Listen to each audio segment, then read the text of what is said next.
It's the vulnerability that allows people to relate to you, that allows you to trust you. If you want to have a global brand, you have to understand the global audience. If you don't have courage, you're not going to be successful. If you do not stand out, you are done.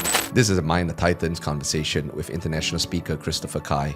We spoke on how you can get on big stages, how you can express your story, how you can monetize, how you can network with billionaires. Please enjoy. Ladies and gentlemen, we are right here with another Mind the Titans podcast. And we got the amazing, the mighty Christopher Kai with us all the way from Miami. Christopher is a leading authority on story-based leadership. He's given talks all over the world. I can just read out some of his clients over here. The American Express, New York Life, Merrill Lynch, Google, Bank of America. My God, it's a whole ton. He has done so many talks all around the world. One of the things, fascinating things I love about Chris is the one thing he does is he really knows how to get on stages, big audiences, speak to people, build that credibility. And I think that's what we want to dive in today. Why does he do this? How does he do this? What exactly do you say when you're on stage? How do you own the stage? And how do you finish speaking and people are like, you know what? I want you to be a part of whatever I'm doing. So Christopher, welcome to the show, Mind the Titans. I'm very excited to have you here. Melvin, thank you. And for everyone that's listening, I'm excited to share with you perhaps some knowledge. I love that Melvin called us the Titans, because really, if you believe you're a Titan and you have a voice and a story, you have to share that story. I call all of my clients gifters because I truly believe your story, Melvin, your staff story, we all have a gift, and that story is your gift. And when you share that, it inspires the world. Yeah, there's so many layers that we can cover right here, David Christopher. The first thing is, when did you discover it was story? Because a lot of people say, you know what, it's about the degree, it's about experience, about the content. But you said that what you do is story-based leadership. We lead people by story. How did you discover this?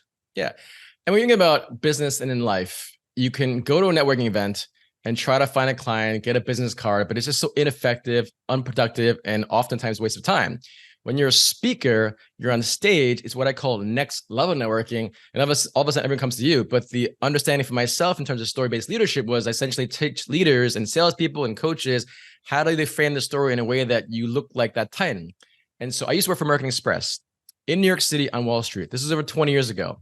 They hired me to create the global sales deck. So literally, they hired me to create the actual pitch decks that we use to pitch IBM, Pfizer, Microsoft, all the top companies in the world. At the time, I was quite young in my mid-20s. And I'm like, wow, based on how you frame your story, you can charge more for your services, reach the highest people in the world, and essentially offer the same product, perhaps, but it's just how you frame it. So when I realized that if you understand how to frame your story, you understand how to convey that story to an audience of your choice, whether they're clients, investors, then you get to your goal faster, you get to impact people faster. So the starting point was at American Express. And then over the last 20 years, I've written 7 books. I've since spoken at Amazon and eBay and Google. So whether you're a professional, trying to rise up the ranks in your company, you're an entrepreneur, the single biggest problem I have or that I meet in entrepreneurs, Melvin, is credibility. Yeah. They're all in their heads like, oh, I'm a great speaker, I'm an author, great.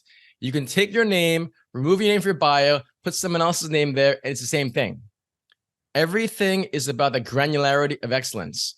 When you talk about the Olympics, for instance, the gold medalist is here, silver medalist is here, and bronze medalist is here. So speakers, people don't even realize, entrepreneurs, they're so into themselves that if you are Googleable, you're either invisible, visible, or an expert. What I teach people is how do you brand yourself as a global expert, not just saying you're a speaker, but what stages are you on? Who's telling you you're amazing? Like Elon Musk literally said to me, wow, you know a lot. I've shared this with Richard Branson and President Clinton. So you have people in the self-help space, which is, cool, but you have to have the other space of the corporate space, which is a $1.6 trillion. And the e-learning is 800 billion and the personal development is 67 billion. So what I teach people is first, how do you define your brand? What is your message? And it gets very granular. And I'll give you a very specific example. I'm not going to name his name, but he built not one, but 2 unicorn companies. Let's say Ovid. So actually, Michael, he's the actual person. So let's say Michael Caine, right? Michael Caine is an entrepreneur. Big deal. Just like anyone who's listening, you can say you're an entrepreneur, speaker, coach. It just means nothing. If you can put someone else's name, it's not what I call a boss bio. So let's say this client hires me, pays me a lot of money. I literally can charge over $10,000 just for a bio, but his bio is Michael Caine is an entrepreneur. I'm like, this is horrible.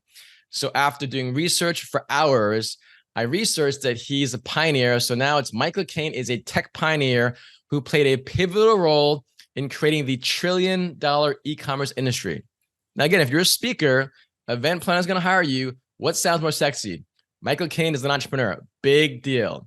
But if you know that he is a tech pioneer and he built 2 unicorn companies and he literally created the $1 trillion e-commerce, he's literally during that time of Jeff Bezos. Very few people can say that. So for anyone listening, you have to objectively dissect your bio, dissect your photos, dissect your videos, because the higher up you go, there's a lot of ego involved. And I always have to laugh because I have literally worked with heads of states, billionaires, Fortune 500 companies. And if they're not at that level, there's a reason why. So I really encourage people to focus on that credibility, what I call first-class credibility.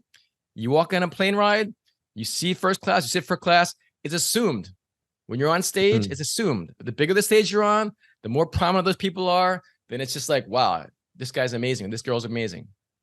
Wow. So then let's take a look at how a person can locate their story and be able to frame it in that way. Because most of people are like, man, a lot of things happen in my life. How do I find those elements? And it's like crafting that credibility story so that you just go from just an entrepreneur, just whatever, to like having that wow and X factor as well. So how do you, what is your process of looking at a person? I like how you put that X factor in there, you know?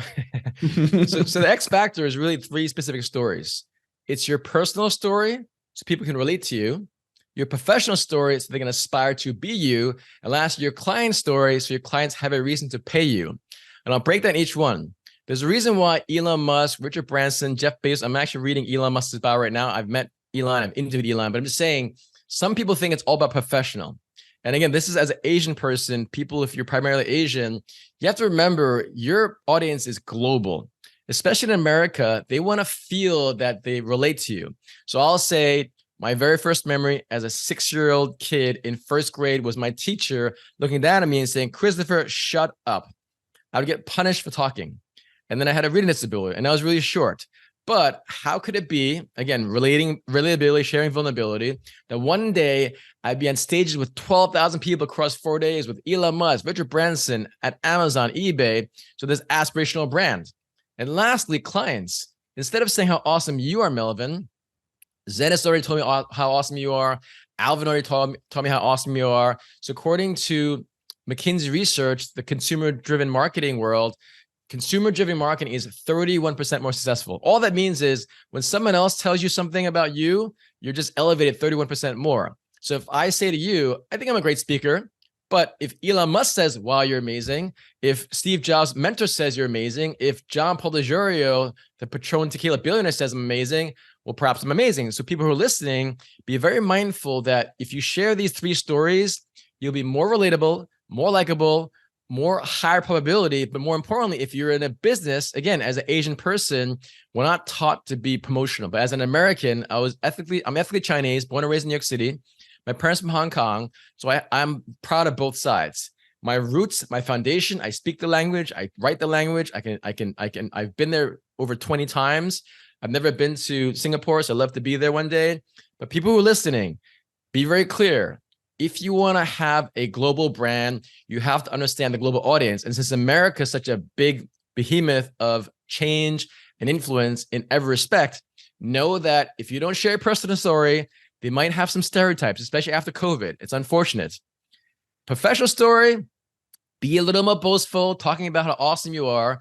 Like Singapore, for instance. Singapore is the only economy in human history that a guy named Lee Kuan Yew, who wrote a book called From Third to First, created something from literally dirt to where it is now. It's one of the 4 tigers. How do I know that? Because I've researched, I learned. So if you are Singaporean, know your culture, know what helps you stand out. Lastly, clients. If you want to get higher clients, higher price points, you stress. If you work with millionaires, make sure you stress that. If you work with Fortune 500 brands, make sure you stress that. I've worked with billionaires, millionaires, Fortune 500, Navy SEALs, CIA. I'm just saying that make sure you stress the highest tier. Otherwise, they're not going to care. They're going to be bored and they're going to just look at you like everyone else.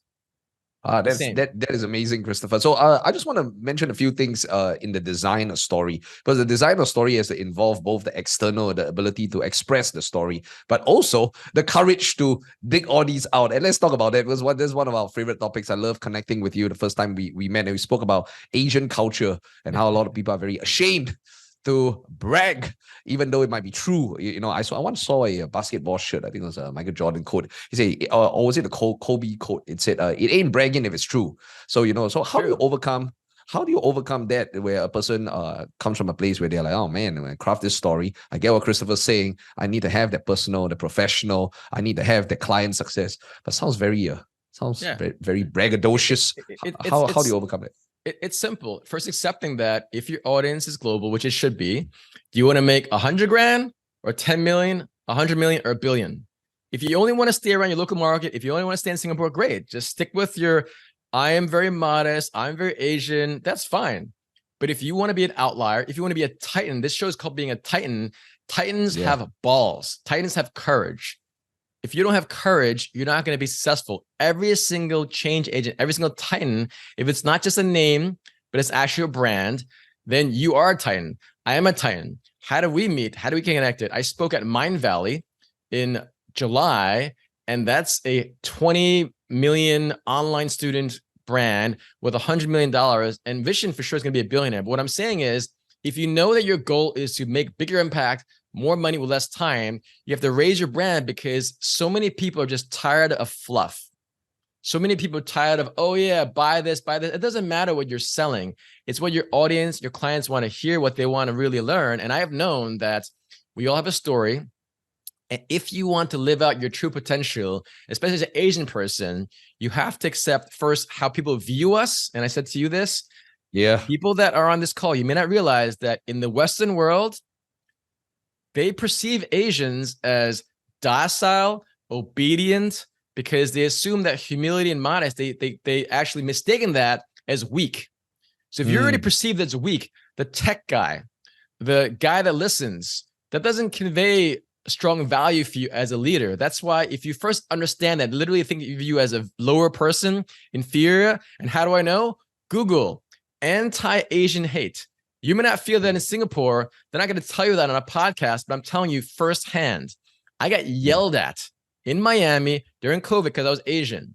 So if you all want to be a global brand, you have to accept that racism is real, sexism is real, Asian is real. But the good thing is we are Asian. We have a deep, proud culture of thousands of years. So first you own that. But if you want to live your best, highest potential, you will not get there if you don't speak up with the tone of voice. You talked about how. Look at my tone of voice. This is not an act.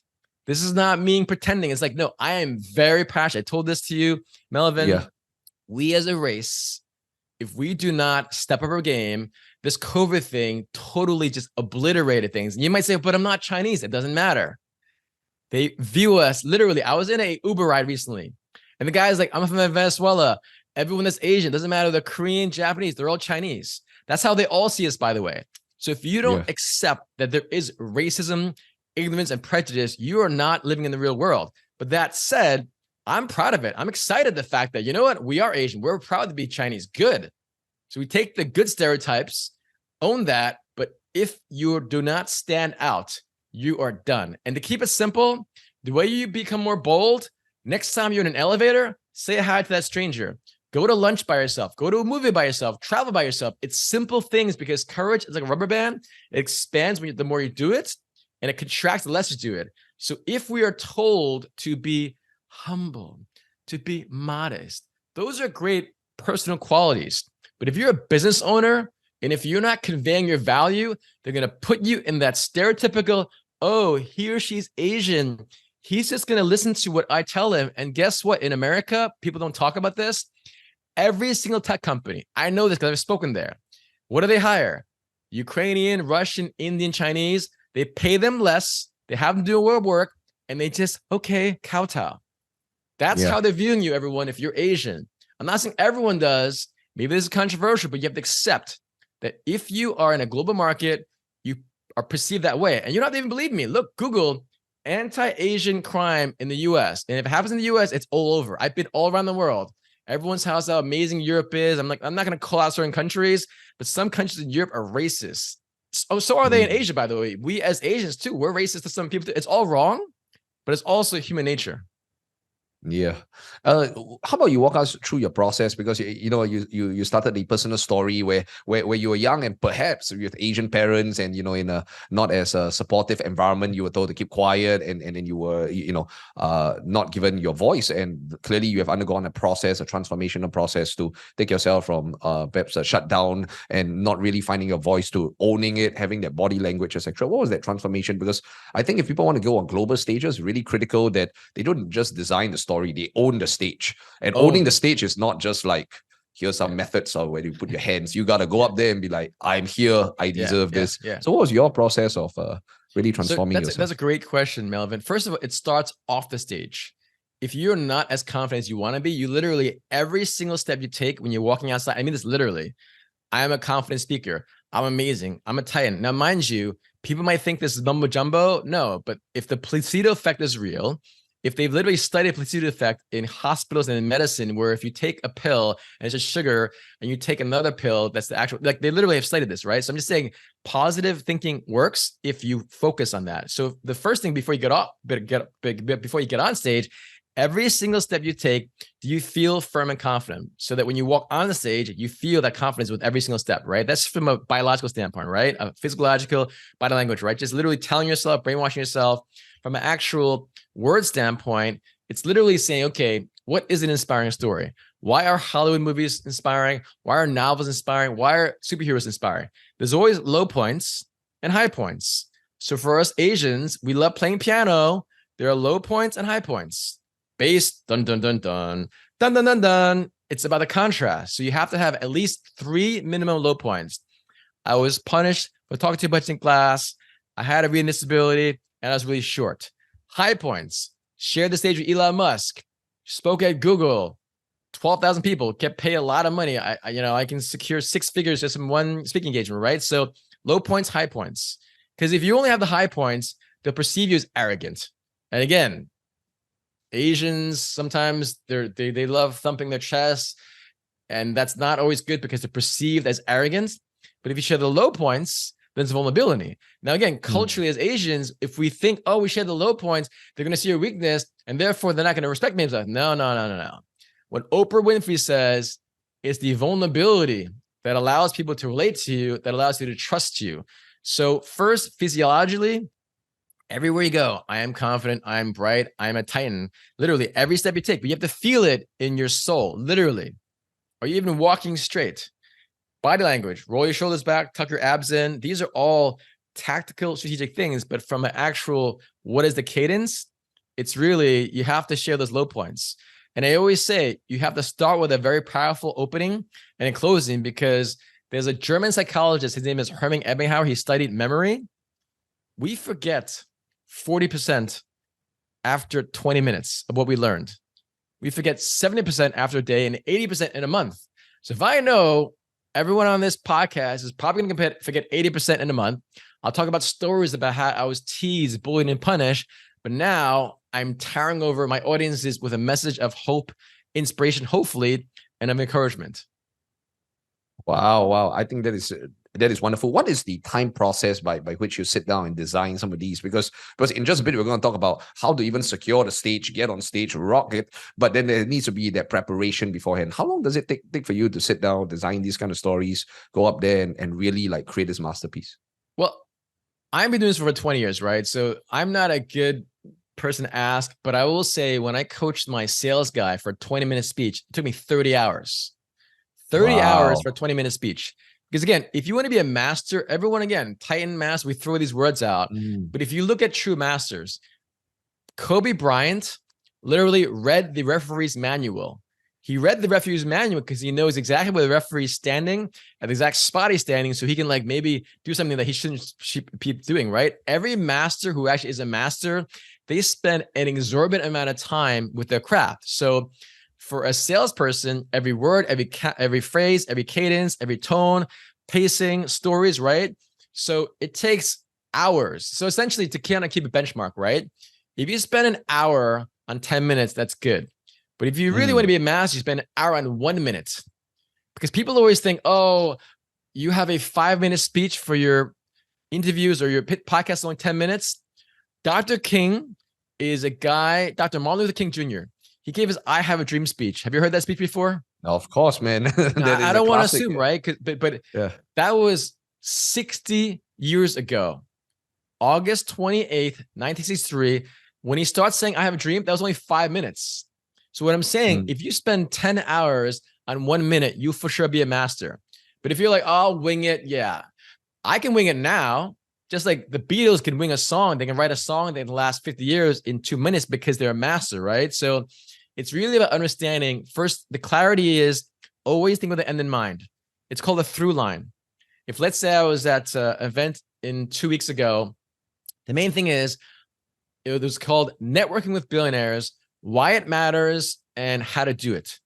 So they're all business owners. I want to help them get the highest income, most impact, least amount of time. In one phone call, one of my clients ended up hiring me. I helped them make $200,000 from one phone call because I teach them how to frame his story in a way that he's like the Louis Vuitton brand, the Ferrari brand, the Lamborghini brand, and then how to convey that in a tonality that conveys confidence. What do most of us do? We just keep rambling about ourselves, keep talking about our products. None of that matters because your audience doesn't care. If I tell you literally the single most inspiring speech I gave was 2 months after my mother passed away, where I felt like crying. I felt like someone just cut me up 6,000 times. I didn't want to speak, but I'm a professional. I was in Australia 2 months after my mother passed away. It is the worst moment of my life, but I was talking about relationships. And I said, if you want to build relationships, I chose to go deep. You can go shallow. I literally told a complete group of strangers, my mother passed away, worst day of my life, but I'm sharing this with you because I'm not feeling happy. I was tearing up. But think about how the audience feels. Like, wow, this guy just shared his mother passing. And you decide, do you want to go deep or shallow?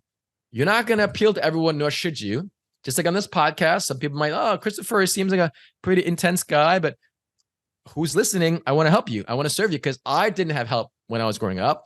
I didn't have role models. If I know I can have this voice as you do, Melvin, you have this platform, I hope I can share this voice in specific, tactical, intentional ways that they can really share their stories in a very clear fashion. Wow, that's amazing. So there's a design of the story. There is the willingness to emote, express, find the different angles.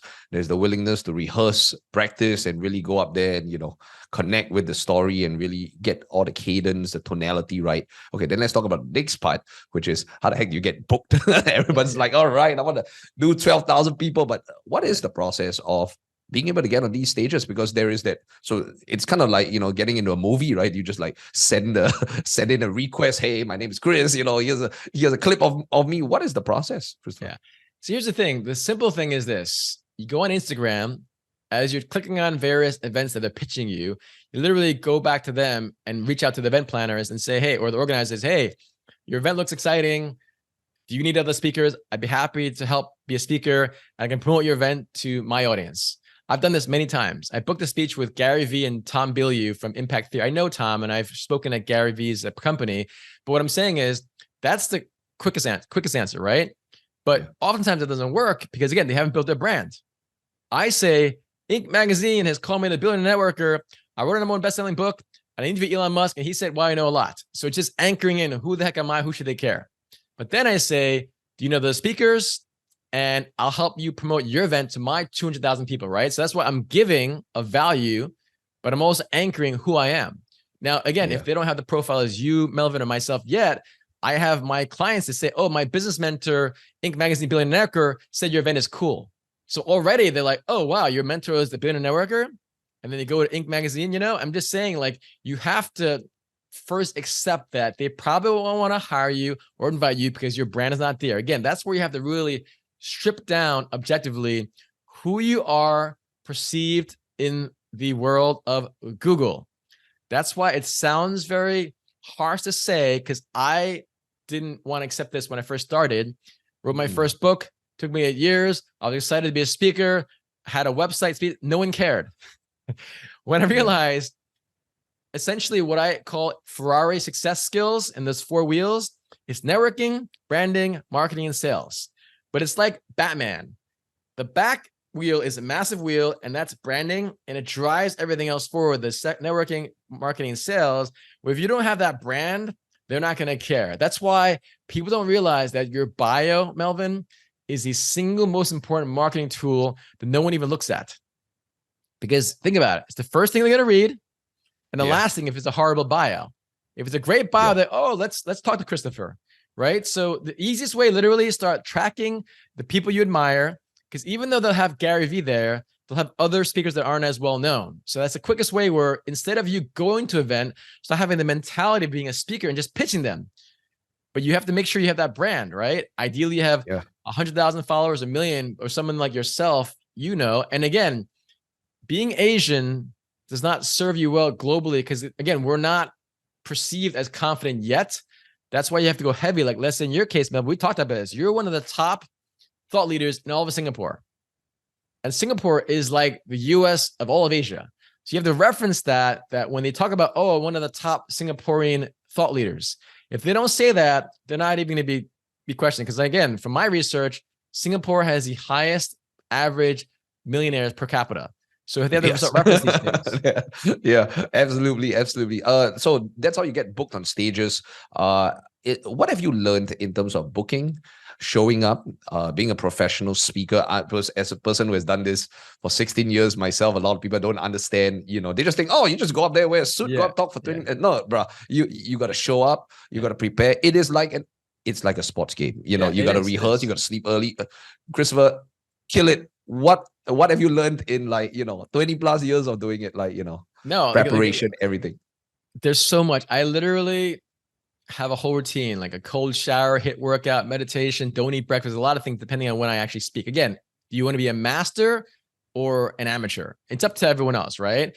But in terms of the preparation, there's 3 types of speaking, by the way, right? Corporate speaking is different. Corporate speaking is they hire you, they pay you, you show up, you leave. You show up on Tuesday, you speak on Wednesday, you leave, right? But even that, I will have my staff research who the people are, and I'll sit next to the person at the highest level. Again, this is going back to networking, understanding, strategy, where when I spoke about Discover card, I knew exactly who the top person is, and everyone was there. And most of these event planners are women. So if you're a man, use the charm. If you're a woman, be mindful that sometimes, I've been told this by some of my female colleagues, there's a careful balance, right? And so you definitely want to show up on time, but really show up and be very aware of who actually is the top person in the room. And that woman oversaw other events, because in the corporate world, if you speak at one place, let's say in a sales conference in Chicago for Discover Card, they have branches all around the world. But I made sure I researched who they were with my team, and I sat next to the person. That's the corporate world, right? In the speak to sell world, where this, if the person's hiring you or inviting you, you ideally want to speak before lunch, closing speaker, headliner. Because if you're just sandwiched with everyone else and you're selling a product, you're just done, right? So I always ask, ideally before lunch, before a break, or closing speaker, asking who actually is sharing a product. Because again, if your goal is to make money and make an impact, you have to really strategically position yourself, because the headliner is called the headliner for a reason. I was going to be opening the stage with Gary. Gary Vee was going to open, again, there was 2-3 day conference. I specifically asked, I want to be the headliner. This is why. Again, not just telling them why. I mean, actually not telling them to be a headline. I'm like, I will bring the thunder. I'll bring the hurricane. I'll bring and tell you why Elon Musk said, wow, you know a lot, right? And lastly, when you do your own events, which I do it myself, as you know, Melvin, everything is structured. From the point you walk into the event until you leave, it's all structured.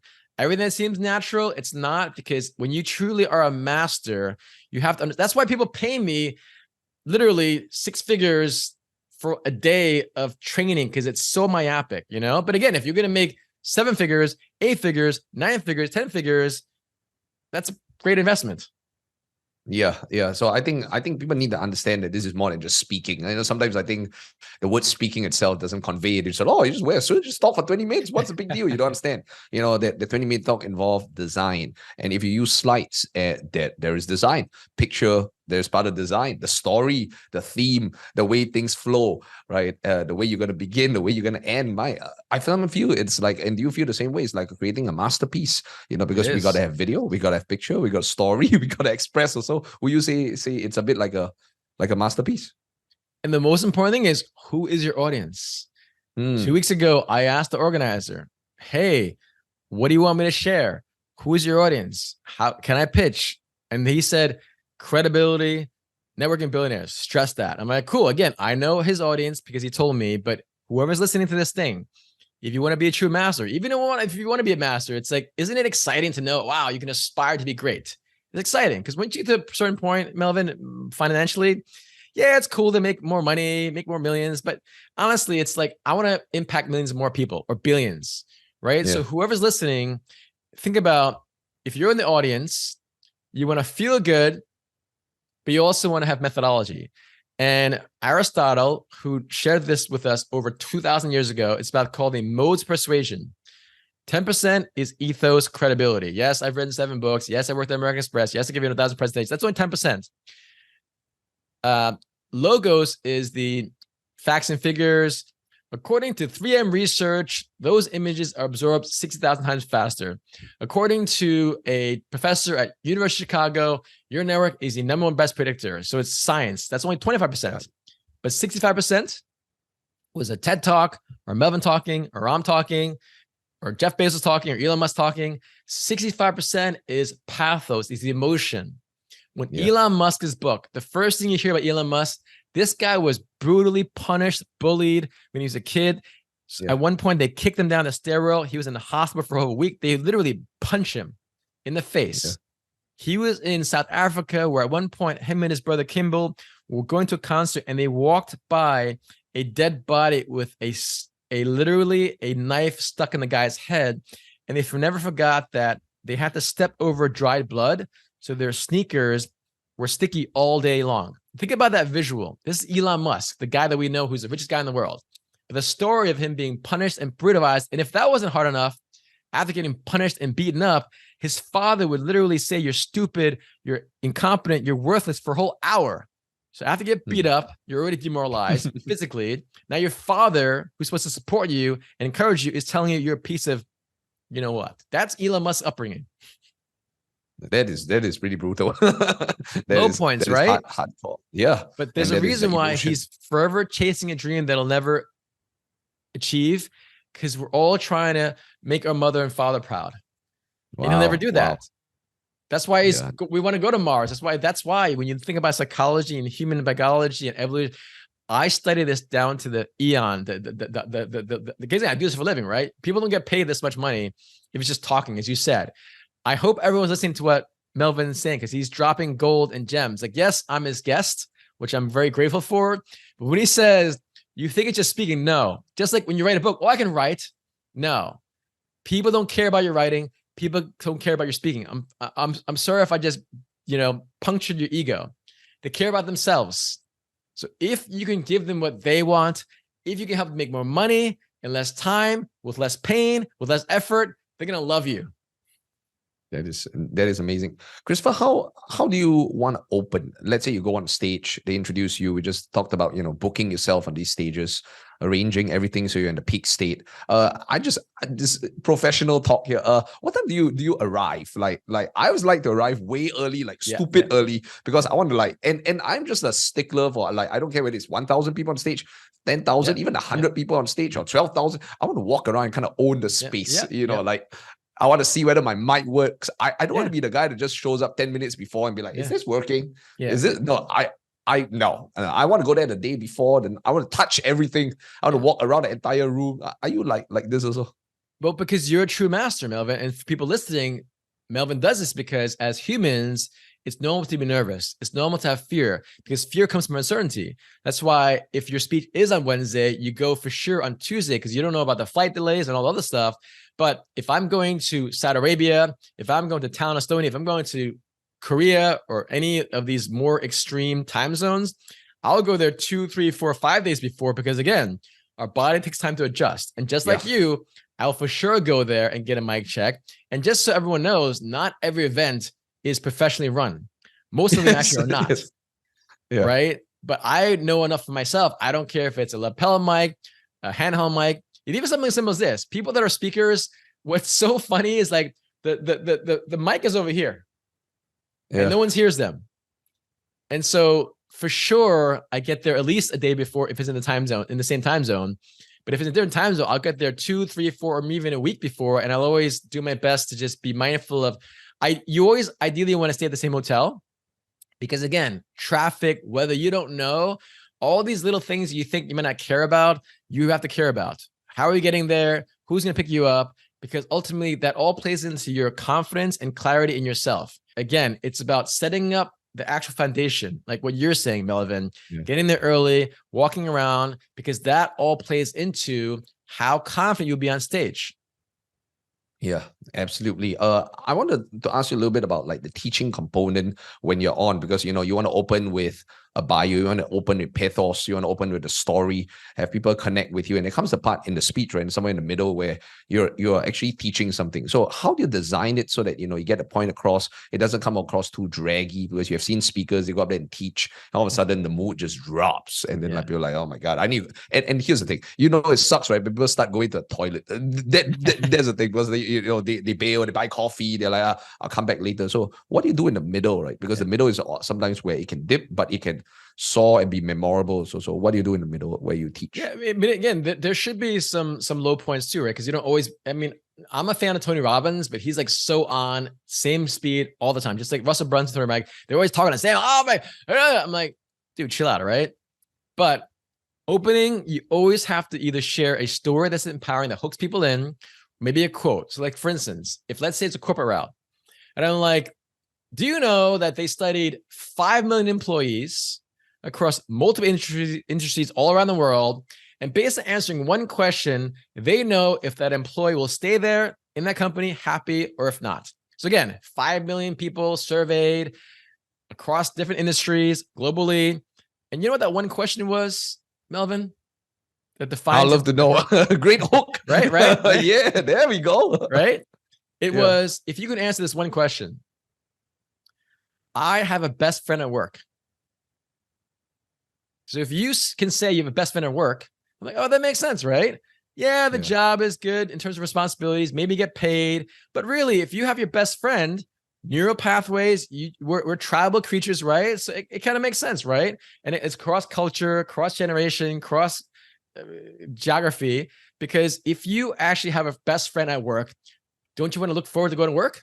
You literally go to work and spend more time at work than you do with your own potential wife or husband, right? Yeah. So it kind of makes sense, but based on 5 million surveyed employees, right? So either a quote that hooks you in, a story like my mother, or you just share like, it's just either a story or quote to keep it very simple. Yeah. And if you're really high level, whatever you share in the beginning, you close out at the end. Like I shared a speech about Steve Jobs, and like he's an inspiring guy. He built $1 trillion company based on a story.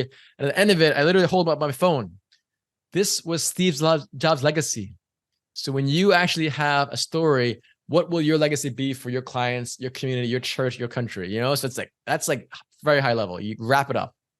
Yeah, that is amazing. Let's talk a little bit about monetization also, so that people can kind of see where the money is. There are two kinds of speeches you do. The one where you go on and you pitch and you actually sell stuff. And of course, the other one is when, in fact, there are 3 monetization strategies. The first one is when you go up there and you're paid before. So you go up there, give it $10,000, $100,000, $50,000, and you go up there and give a talk. So that's a paid gig. The second one is you're not really paid, but you collect money because you sell something at the end. And the third one, which of course, you talk about big game hunting, is when you go up there and you do a great job, then people come and find you afterwards and be like, hey man, I love your stuff, can we meet afterwards? And that's when you get gigs. So which is your favorite model? What have you learned from doing all 3 of these different monetization strategies? Anyone you favor or just want to do these days? Yeah, well, honestly, it's not even just that, right? When a corporate gigs, I tell my clients, it's not just like speaker fee. If you have books, that's also books. That's a different marketing thing. That's usually a marketing line item. But then flights, I request first class minimum or business class. That ticket alone, as you know, if you fly Singapore, that could easily be $10,000, $20,000. So if you choose to say, I request business class, first class, it's your money. So again, if your speaker fee is $10,000, sometimes the actual ticket costs even more than the speaker fee, right? And then if you do your own events, I get money from corporate sponsors. I actually have sponsor speakers. So if anyone's on my stage, they're paying for that, I have ticket sales, I have VIP, I have programs. So it's actually multiple revenue streams. So you don't have to choose. I literally have corporate gigs. I speak at other people's stage and I do my own. So literally you have, again, remember, $2+ trillion market, corporate speaking, they pay up front. I'm not interested in the 5 figures. I'm interested in like building those corporate relationships. It's more long thinking, right? And then you have, again, speaking at other people's stages where you offer, make sure you're allowed to speak, right? And lastly, you do your own events, because when you do your own events, I remember helping my event, one of my clients do an event. There's only 10 people in the room. We did 2 events. She did over $100,000. Now for me, you probably that's not a big deal, but for her as a mother a farm girl who grew up in Washington, who at one point was doing not so well, who had to clean toilets at an airline, who now has castle events in Ireland where she hires me and can make $100,000 from just 2 events with just 10 people in the room, because it was her own event that I helped her organize, right? So you shouldn't have to choose. You should do all 3. But remember, having these options is one thing, doing it is another, which is the credibility. That's why I keep stressing that. Yeah. Google yourself. If you don't pop up, you're invisible. Sounds kind of harsh, but it's reality. Let's talk about the final element, because we've gone through everything, right? The owning your story, the ability to express and emote, booking yourself on the stage, going on the stage, making money after the talk is done. And let's talk about the final one, which is your book, Big Game Hunting, Networking with Billionaires, because that I believe that's the entire goal. The goal is to go on the stage. If you're able to sell, make it monetize, is great. But it's often the ability to record it, the ability to frame. You never know who's in the audience. Somebody comes up to you afterwards, and sometimes the most unassuming person can own listed companies and stuff, right? And they're like, hey man, I heard your talk, I like it. Let's do a deal. And sometimes not even like booking you. They're like, let's partner. And some of these amazing things happen when people resonate with you and view you as credible. So what have you realized in terms of post-talk connections, credibility, big game hunting, networking with people as a result of being viewed celebrity, speaker, etc.? So how do you do it? What have you noticed? Again, post talk, especially if you're selling a program or product, you have to make sure that you have time to talk to people that are interested in you. So I always do that. When I was in Tallinn, Estonia for Mind Valley, 1,500 people there, I give a speech, crush it, walk around the room. Is it a coincidence? I end up signing a bunch of clients. So it's like, unlike the corporate world, it's different. But in the speak to sell world, when you give a speech and you have a program or a process, I do this all the time. So it's always like, make sure you actually block out time right after your speech. Again, ideally it's before a break, ideally before it's lunch, ideally it's before like the last speaker, because again, you ask great questions, Melvin. Literally this podcast, if you dissect what I'm saying, this is literally what I do in private coaching. Like, so whoever's listening, you have to thank Melvin, take him out to a drink, buy him some ramen, because the questions you ask, it's like before, during, and after. How do you monetize? What do you say? Like, you have great, because you clearly have done this yourself. But really, after your speech, you have to have your follow-up game. And I tell my sales staff the same thing. 1, 3, 7. Within the first day, 3 days, and 7 days, the most immediate thing, the longer you wait, the less you can have sales, because they're excited for that moment. But more takes, again, we're all back into our world. So you really have to black out minimum that last week.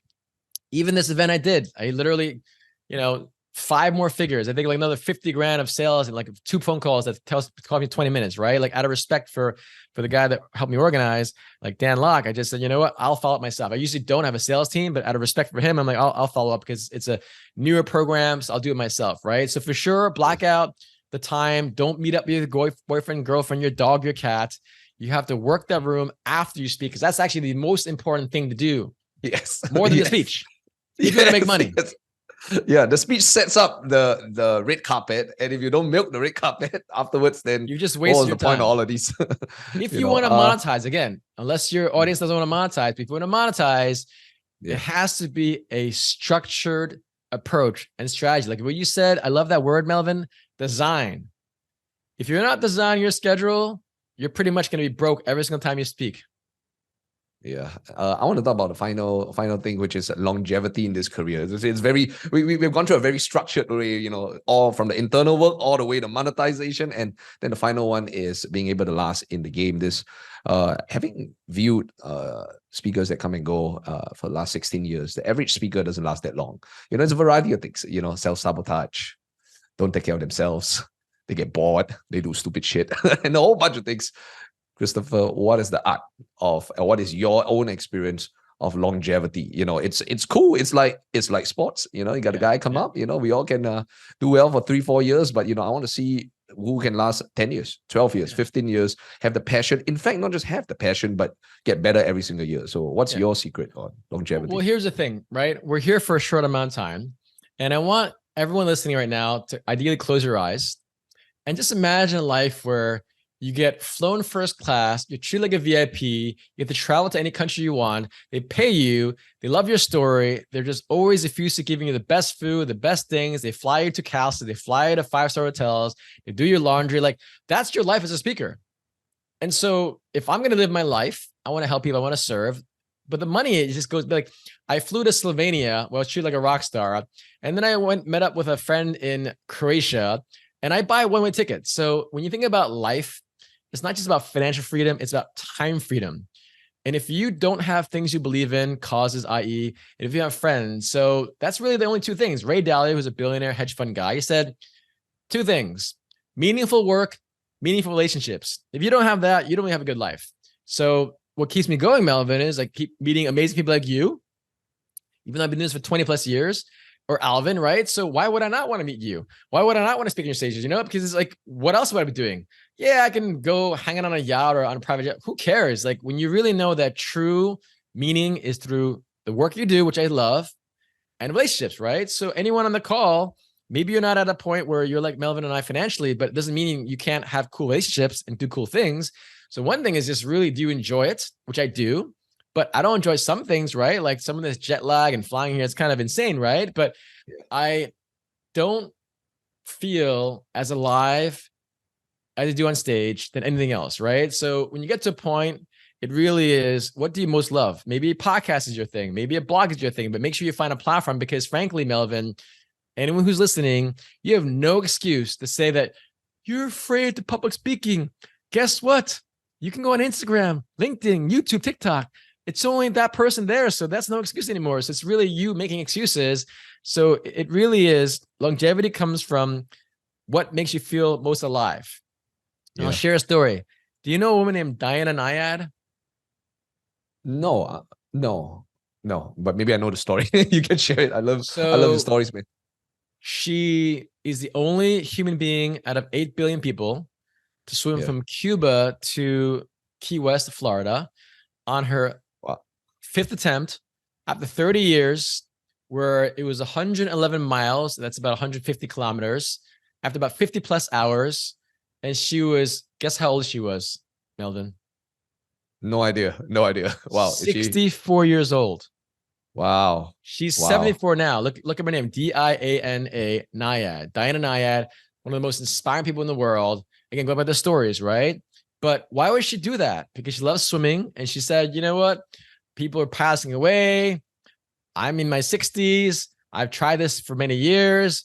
I want to know how to be alive. I want to know how to be alert. I want to know how to be aware of my life, because again, all of us think we have tomorrow, next week, next month, next year. We don't.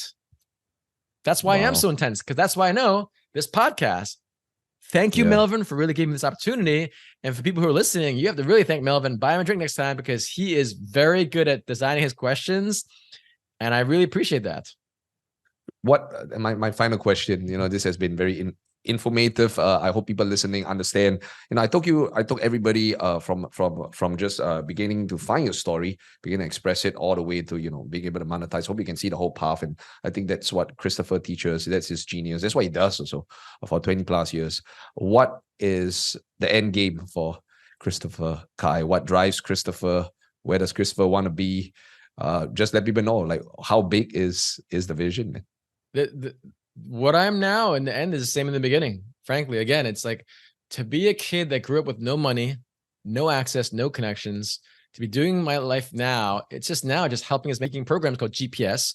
We have clients in over 120 cities in 30 countries, including in Singapore, where we help people craft a story to make a living and to make an impact. And now it's just more about, okay, people kind of know me, but they will know me at the highest scale, at the highest levels, because I can speak Chinese, Spanish, and English. That's 40% of the world.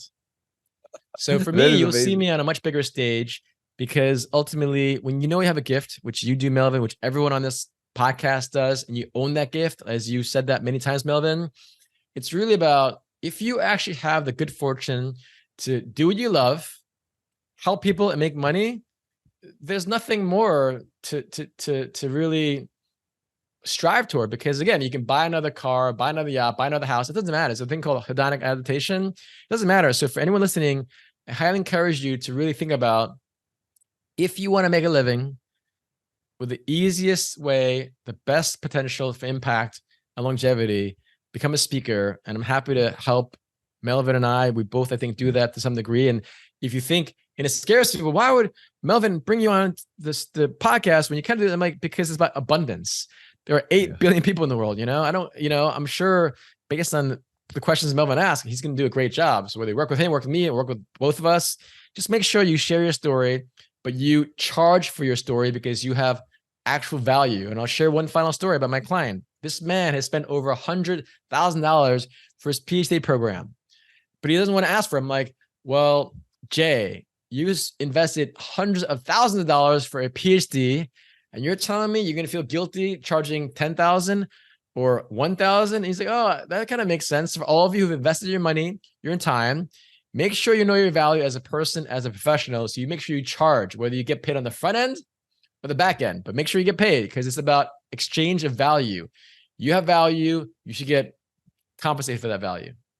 I love it. Every time you share, you speak, I see, and I connect this to your story. As an Asian person, before, not a lot of confidence, we told you to be quiet, and today you're confident, you're on stage, and you're sharing and teaching people how to do that. What a beautiful, inspiring, transformational story to go from a place of not expressing to a place of full expression, and then now sharing that gift of expression with other people. Christopher, it's a real pleasure to have you on. Last words for everybody before we wrap up. I found this inspiring and informational. There were a ton of information, but also very inspiring, because it's different if it's Tony. Because if you look at Tony Robbins, guy's 2+ meters tall. The guy, walks in, commands attention. 2+ meters tall, and he's always like big guy. Yeah. Then we go, okay, I can kind of get it. But if you didn't have it all together, and being able to find it within, being able to transform and create this version of yourself, then be able to teach other people to do it, that's really, really inspiring. So final words for everybody watching, wanting to embark on this first step. So remember, your story is a gift to the world. So make sure you share it often, every day, with people that you love and care for, because one of my mentors once said that there are no strangers in life, only friends you have not met yet. So Melvin, thank you so much for the opportunity. If anyone wants to learn more, Christopher Kai is my last name, Kai. Christopher Kai Dumb is on Instagram. But Melvin, phenomenal platform, phenomenal questions. Thank you for designing this phenomenal interview, which I think is the best interview I've ever had as it relates to speaking, because you are yourself are a master. So thank you for really owning this great platform. And for everyone that's listening, please do learn more from Melvin, because he's a phenomenal guy.